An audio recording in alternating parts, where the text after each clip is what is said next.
Thanks so much, Amy. It's delightful to chat with you today. Thank you. Is this a podcast? Um, it is a podcast. It's sort of a mini podcast series that we do called Quickies Okay. Is it audio or video? audio. Oh, good. Okay. Yeah, I'm I like, won't do that to you, I promise. like, okay.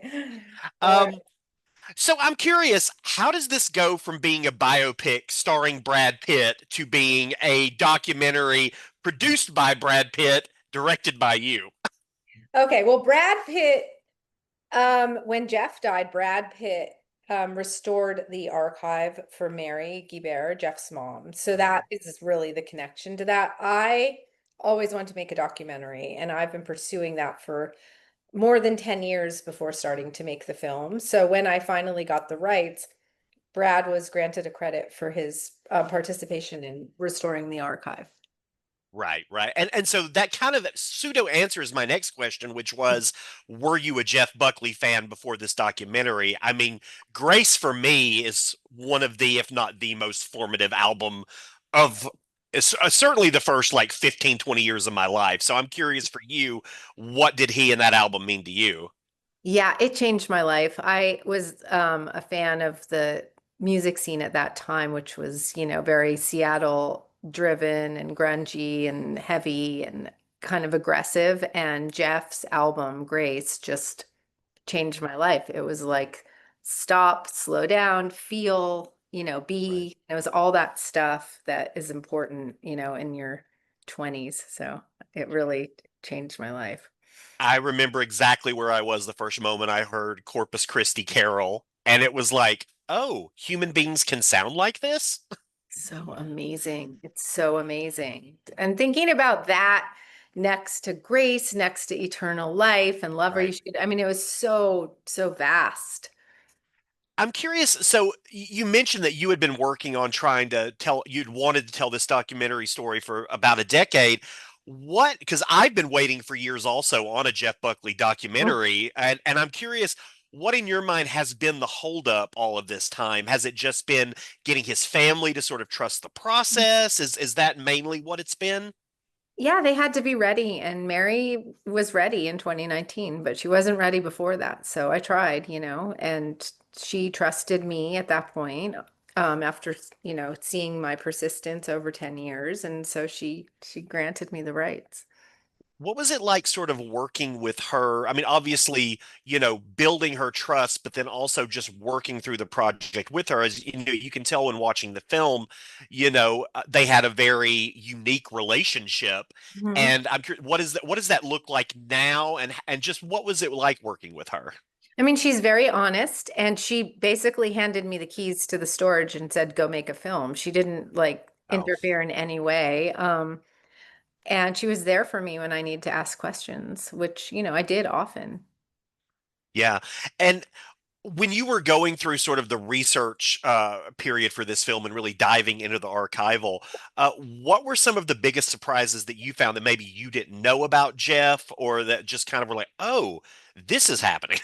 Right. Well, I found out that he was a feminist, and that really kind of made sense, but really surprised me when I got into the depth of it because we were on the heels of our feminist movement in this country in 2019. That was like, 3 years into the Women's March and everything that was Right.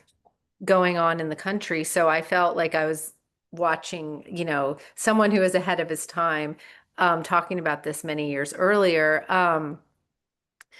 I was surprised at how I didn't understand the technical side of what a genius he was, and I'm not a musician, so I still don't totally understand it from like a guitar standpoint, but I was so surprised by how vast it was, like we said in the beginning, just coming from classical opera, pop vocals, Led Zeppelin, Nusrat Fateh Ali Khan, like all of his inspirations um, were resemblant of who he was as a person as well. There was like no separation between life and art for Jeff. So I guess, that was refreshing as well to find that. What would you say after going through the process to you? are there any big misconceptions about Jeff that maybe you would hope the documentary could either clear up, or just even something that you found through the process where you were like, oh, people really seem to think this about him, but that wasn't quite the case? Well, I think like his position on fluidity is also something of great Yeah. interest to me. And I found that he was able to like dig into that in a way which is very similar to his musical influences. Sorry, should I say that again? Oh, that's okay. You We all added. make mistakes. Okay, yeah, yeah, okay, but I mean the diversity of the choices that he drew from in his, in inspiration, really defined a lot of who he was as human. I mean, he was so interested in just like being open. He wore dresses if he wanted to wear dresses. What he said to his mom once, he kissed Michael Ty on the lips and he said, "Look, mom, nobody's going to make fun of me for this here." And this was in New York in front of his Yeah. apartment. It was like, he could kind of just be himself. And whoever that was after being bullied as a kid for being too feminine and too small and too, different. So I think like all that stuff really, this is a really important lesson because I Yeah. don't, I, fluidity is such a big part of our conversation today, but, Jeff was kind of the poster boy for that without saying it. Yeah, I found that thread in the doc really interesting, and that was not something I'd ever considered about him before, even though, if you go back and you look at the performances and you look at like his body of work, you could probably piece it together if you were thinking about it, but then Right. seeing it laid out like that, it was like, oh, he was really ahead of his time in so many ways other than just musically. Totally. And the 90s were so homophobic, and Jeff was Yeah. so like unafraid to just be himself. And that's so beautiful.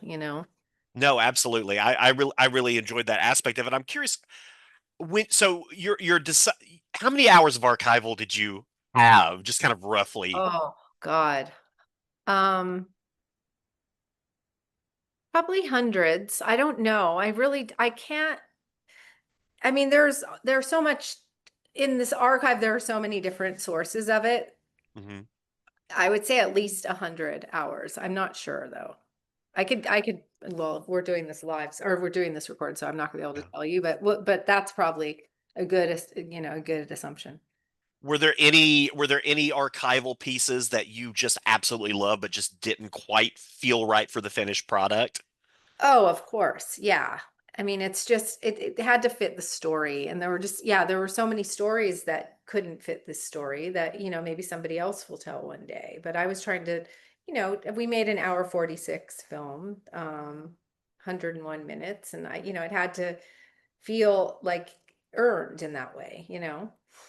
Yeah, absolutely. And I mean, I assume at some point we'll get the limited series edition, we'll get the Maybe, yeah. podcast edition, Yeah, we'll yeah, get the yeah. feature edition.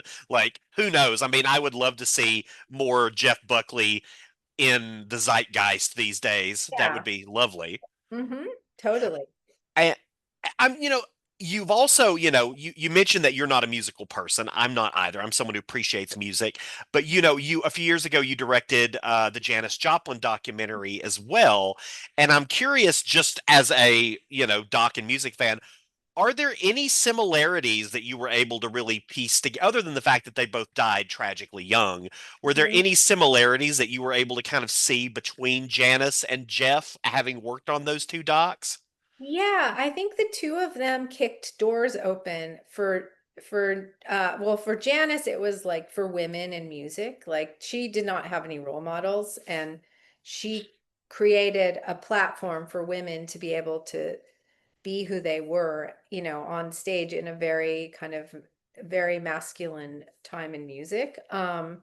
Jeff, I think did a similar thing for musicians. I think that he created a lane for music that doesn't have an actual genre. And that's Right. why music feels very timeless today. I mean, there weren't a lot of singer-songwriters at the time of Jeff Buckley's arrival onto the scene. And, Radiohead was inspired by him. Chris Martin says he doesn't know who he would be without Jeff Buckley.